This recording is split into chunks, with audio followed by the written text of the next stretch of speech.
Coucou tout le monde, aujourd'hui on se retrouve pour une nouvelle vidéo et comme vous l'aurez vu dans le titre, ça va être une vidéo les différents types d'élèves au bac.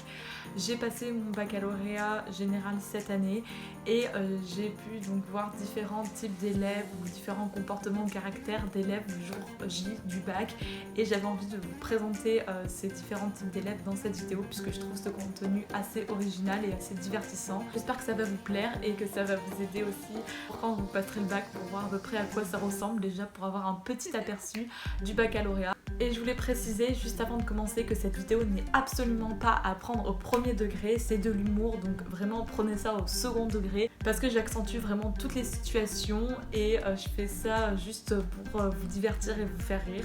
Parce que bon voilà, on a tous des points de vue différents et évidemment à chaque fois je vais critiquer quelque chose mais ça ne sera pas forcément le point de vue que je partage moi. Donc si jamais cette idée de vidéo vous intéresse, je vous laisse avec la suite. Let's go.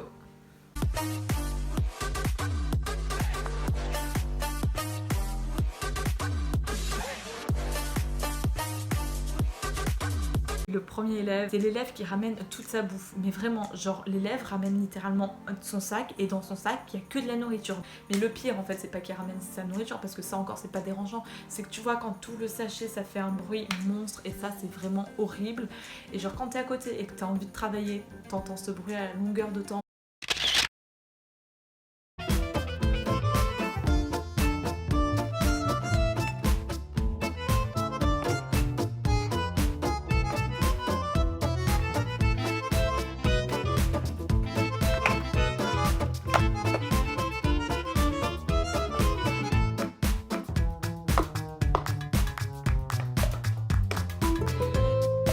Ensuite, un autre type d'élève, c'est celui qui ramène un seul stylo. Genre, tu sais pas pourquoi, limite il ramène même pas sa trousse, il a son sac vide, et il a un petit stylo qui traîne, et c'est son seul stylo. Et genre, il a aucun autre truc.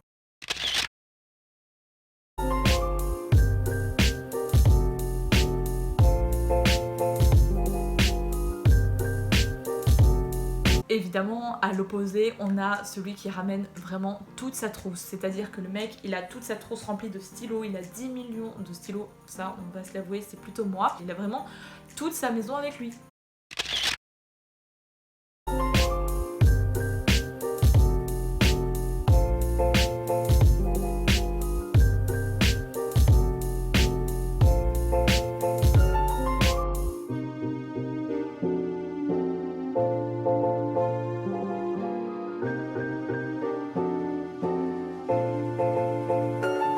Il y a l'élève qui écrit énormément, qui écrit 2 copies doubles, 3 copies doubles, 4 copies doubles. Hop hop, ça s'enchaîne et donc qui est toujours là en mode madame, est-ce que je peux avoir une copie double?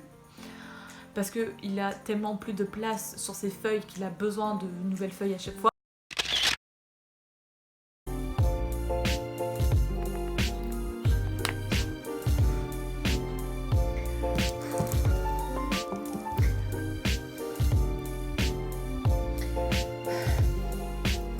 Excusez-moi.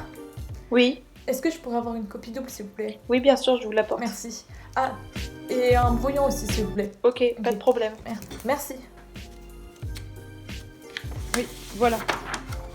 Tenez, mademoiselle. Hop, et des brouillons, voilà. Hop, ça, et au cas où, ça, voilà. Donc ensuite, il y a l'élève qui finit ultra à l'avance, genre... Au bac, on peut sortir au bout de la première heure de l'épreuve. Et bien il y en a qui sortent au bout de 1h, 1h30 en se disant c'est bon, c'est fini, je vais rendre ma copie. Pour moi, le temps c'est hyper sacré, donc il vaut mieux rester le max de temps. Mais il y en a, je sais pas comment ils font, je sais pas, c'est peut-être des génies, mais ils arrivent à rendre leur copie hyper tôt.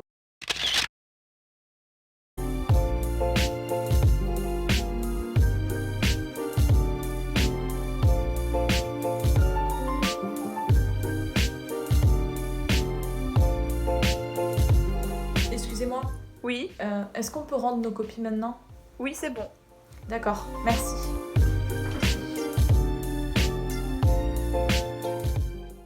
Veuillez émarger, s'il vous plaît.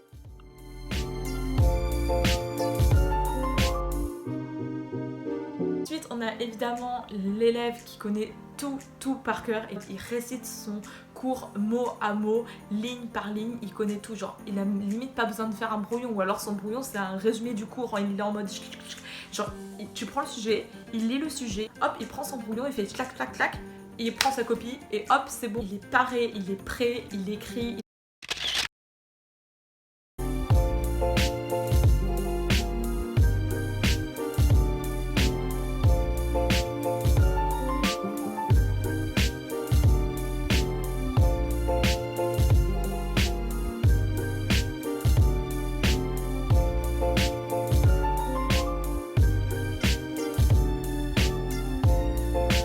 Et à l'opposé de cet élève, on a évidemment l'élève qui ne connaît pas son cours, qui ne sait pratiquement rien, qui sait pas trop ce qu'il fait là. Il a le bac, certes, on fait comme on veut évidemment, mais voilà, du coup il connaît pas trop.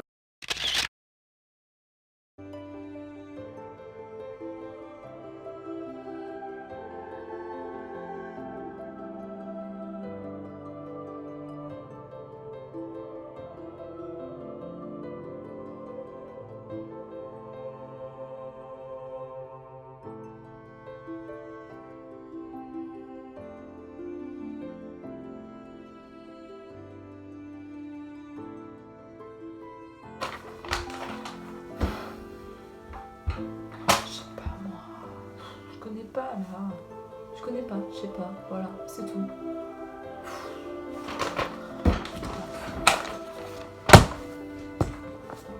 Puis on a l'élève qui arrive en retard. L'épreuve, certes, elle n'a pas commencé, mais ceux qui arrivent genre 30 secondes avant qu'on distribue les sujets, à 30 secondes près, tu n'aurais pas eu ton bac. Parce que si tu loupes une épreuve de bac, quel que soit le motif de retard, ça va être compliqué.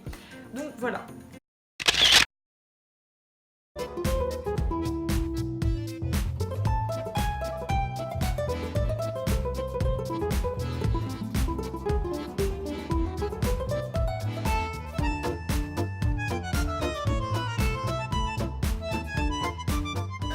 Bonjour, vous êtes en retard? Oui, bonjour. Excusez-moi, je suis un peu en retard.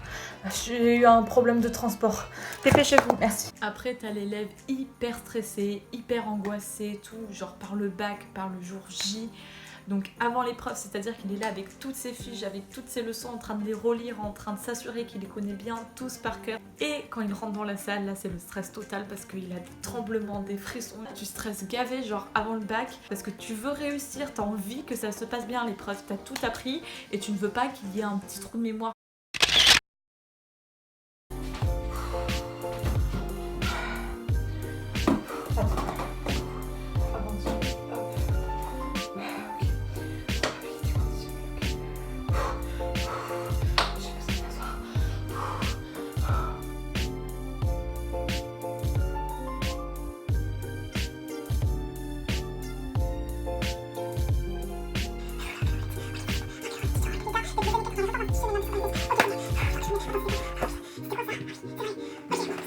Puis ensuite, t'as l'élève qui arrive en claquette. Tu sais pas s'il va à la plage ou s'il va passer son bac. Parce que le gars arrive réellement en mode touriste. Genre, il vient là, il se pose, il est au calme, genre, il est pas du tout stressé par les événements.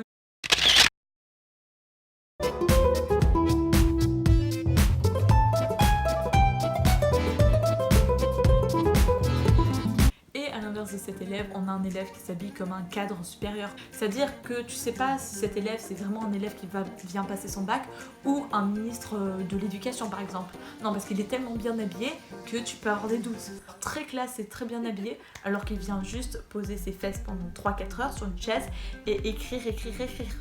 Voilà.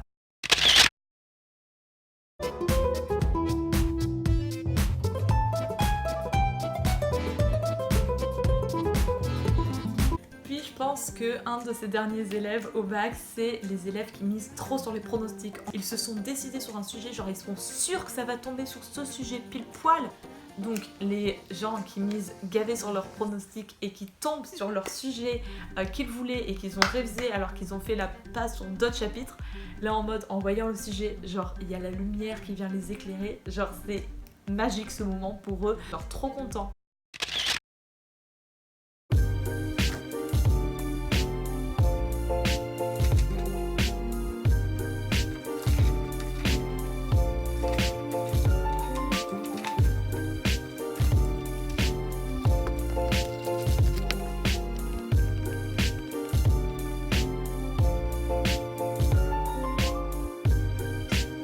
contre, ceux qui tombent sur le sujet dont ils ne voulaient pas, vu qu'ils ont fait l'impasse sur plein d'autres chapitres. Certes, ils ont fait des pronostics, mais les probabilités, elles n'ont pas trop marché. Et là, ils tombent sur le sujet qu'ils n'avaient pas révisé. Et donc là, je peux vous dire que devant leurs copines, vous voyez leur visage s'éteindre petit à petit. Et ils sont là en mode, mais c'est pas possible, genre, je vais jamais réussir à faire ça.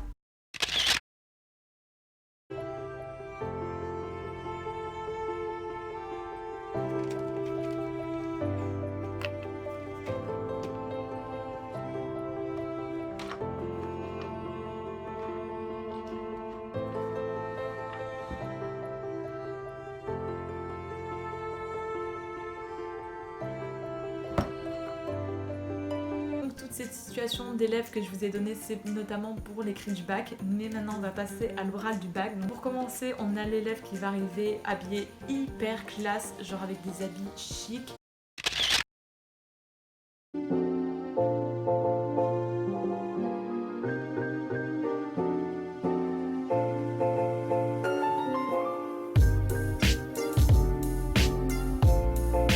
À l'opposé, on va avoir un élève qui arrive en mode tenue de jogging, chill, calme. Bon, ça c'est cool aussi, mais bon, on sait pas trop faire la différence s'il va à la salle de sport ou s'il va passer un entretien.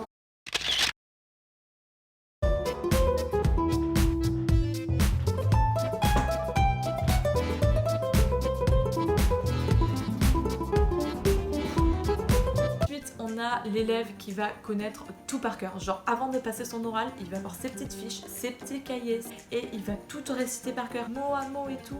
Il sait cette définition de ce terme et il est prêt quoi, il est prêt pour l'oral même s'il stresse à fond parce qu'il a peur d'oublier des mots et qu'il vient de tout apprendre par cœur.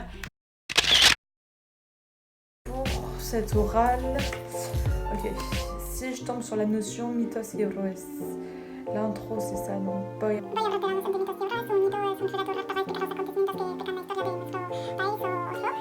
Tombe sur la notion lugares y formas de intercambios, je vais dire ça.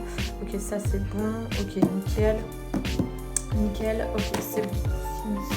Alors qu'en face de lui, on a un élève qui ne connaît pas trop, qui sait pas pourquoi il est là, il sait pas ce qu'il vient faire aujourd'hui, il est un peu perdu dans tout ça et il voit d'autres gens qui connaissent tout par cœur et lui il est paumé à côté. Et ça je crois que c'est une des pires situations.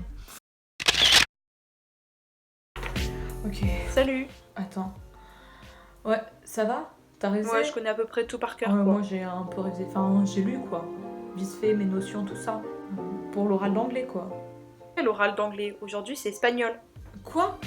Espagnol? C'est aujourd'hui? Oh non, mais c'est pas possible, attends, tu me mens. Genre aujourd'hui c'est anglais. Genre c'est dans 3 jours espagnol. Non, vraiment, aujourd'hui c'est espagnol. Mais non, c'est pas possible. Non, c'est pas possible, j'ai vraiment... Oh là là, j'ai même pas lu mon espagnol. Non mais c'est pas possible, non.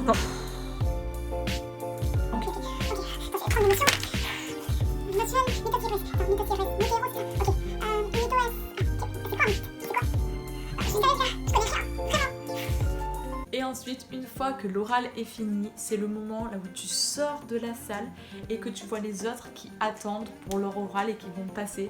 Et ça, je crois que c'est le pire moment de la vie. Parce que ceux qui attendent pour leur oral, ils sont hyper stressés et en plus ils te demandent genre comment ça va. Et du coup, si ta réponse elle est négative, ils vont être encore plus stressés. Alors t'as des élèves qui sortent très tristes en mode c'est la fin de la vie pour eux. Genre ils sont hyper déçus de ce qu'ils ont produit, ils pensent que les examinateurs les ont mal jugés, qu'ils vont avoir une mauvaise note, alors que peut-être pas au fond. Ok, gracias, adios. Alors ça va? C'était dur? Ouais, c'était gavé dur, mais vraiment c'était beaucoup trop dur. Genre je crois que je vais avoir 3. Genre j'ai trop peur de m'être trompée. Cette prof elle fait vraiment flipper. Genre elle m'a posé des questions, non mais je te jure, les questions elles sont tellement dures. C'est gavé dur, genre j'ai pas su répondre. Genre, je crois que je dois vraiment avoir une note de merde, ça me saoule. C'est hyper stressant, je te jure. Et à l'opposé, t'as ceux qui sortent vraiment super contents de l'oral, genre ils sont super fiers de ce qu'ils ont fourni, de ce qu'ils ont appris au jury. Adios, gracias. Alors ça va? C'était cool? Ouais, vraiment, genre c'était hyper simple. Genre la prof elle était hyper sympa. Elle m'a posé des questions hyper simples. Je suis trop contente. Je suis vraiment refaite là, mais vraiment là, t'as pas besoin de stresser, genre vraiment. c'est easy, t'y vas, ça roule comme une voiture, hop, et c'est fini. Genre ça dure 5 minutes et c'est le plus beau jour de ta vie. Allez, vas-y. Donc voilà, la vidéo est terminée. Je vous ai dit à peu près toutes les situations que j'ai vues ou que j'ai vécues. Donc vraiment ne prenez pas cette vidéo au premier degré.